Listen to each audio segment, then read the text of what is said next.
महात्मा बुद्ध एक गांव में अपने शिष्यों सहित घने पेड़ की छांव के नीचे बैठे थे। आसपास के गांव के बहुत से लोग अपनी मानसिक परेशानियां लेकर महात्मा के पास आ रहे थे। महात्मा एक एक करके सभी की मानसिक परेशानियों का समाधान कर दे रहे थे। सभी लोग खुशी खुशी अपनी समस्याओं का समाधान पाकर वहां से लौट रहे थे और वहीं से कुछ दूर बैठा एक दुखी भिखारी खुद की किस्मत को कोसता हुआ बुद्ध के पास जाने वाले लोगों को देखकर यह सोचने लगा कि अभी कुछ देर पहले तो ये लोग दुखी मन से मुंह लटकाए उस महात्मा के पास गए थे और अब इतना खुशी होकर कैसे वापस लौट रहे हैं। आखिर महाराज क्या हैं? जरा मैं भी जाकर देखूं कि वह कौन सा खजाना बांट रहे हैं इन लोगों को जो इनके चेहरे खुशी से लाल हो गए हैं। जब वह दुखी भिखारी कुछ नज़दीक गया तो उसने देखा कि ये महात्मा तो प्रवचन देकर लोगों के दुखों का निवारण कर रहे हैं। यह देखकर भिखारी के मन में भी तीव्र इच्छा हुई कि क्यों ना मैं अपना दुख इन महात्मा को बताऊं, मुझे भी अपने दुख का समाधान अवश्य मिलेगा।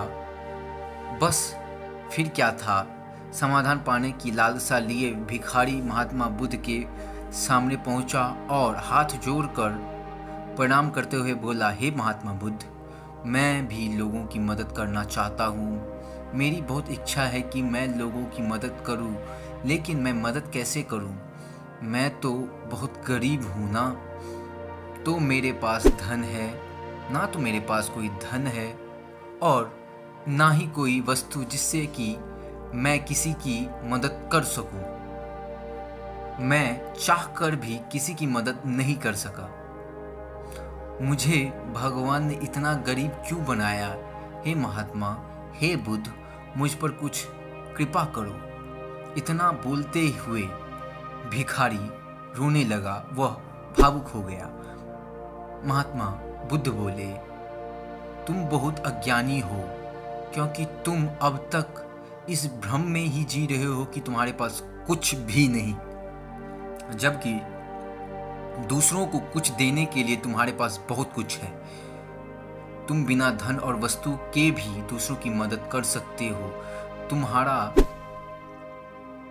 जुबान है जिससे तुम मीठी शब्द बोलकर किसी दुखी के चेहरे पर मुस्कान, खुशी ला सकते हो। इन्हीं शब्दों की ताकत से तुम किसी के भी टूटते हौसले को फिर से मजबूत चट्टान की तरह फौलाद बना सकते हो। इन्हीं शब्दों की ताकत से तुम किसी के मन में सकारात्मक विचारों के बीज बोकर उसको गलत रास्ते पर जाने से रोक सकते हो।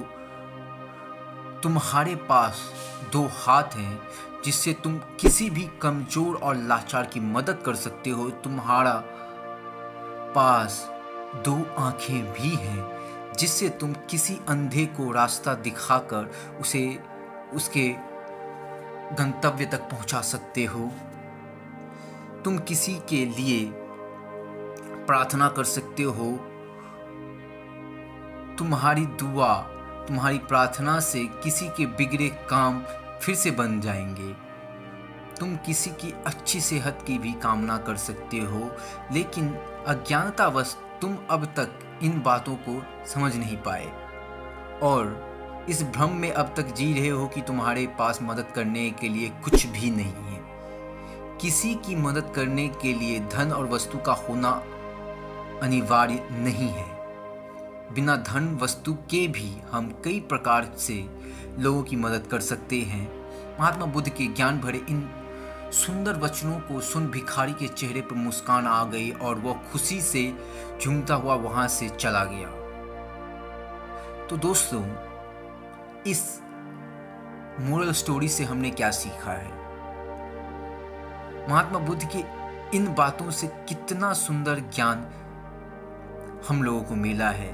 आज के समय में ऐसे ही बहुत से लोग जो यही सोचकर दुखी हमेशा रहते हैं कि मेरे पास तो कुछ भी नहीं, बल्कि जो है उसी में संतोष कर और बिना किसी मतलब के लोगों को मदद करनी चाहिए। इसी से आपको परम सुख की प्राप्ति होगी। अगर ये वीडियो आप लोगों को पसंद आई हो तो हमारे चैनल के साथ जो है वो ज़रूर बने रह सकते हैं। इसी तरीके की महात्मा बुद्ध और मोरल भरी स्टोरी सुनने के लिए आप लोगों का बहुत ही ज़्यादा धन्यवाद। मिलते हैं अगले वीडियो में, तब तक के लिए नमस्कार।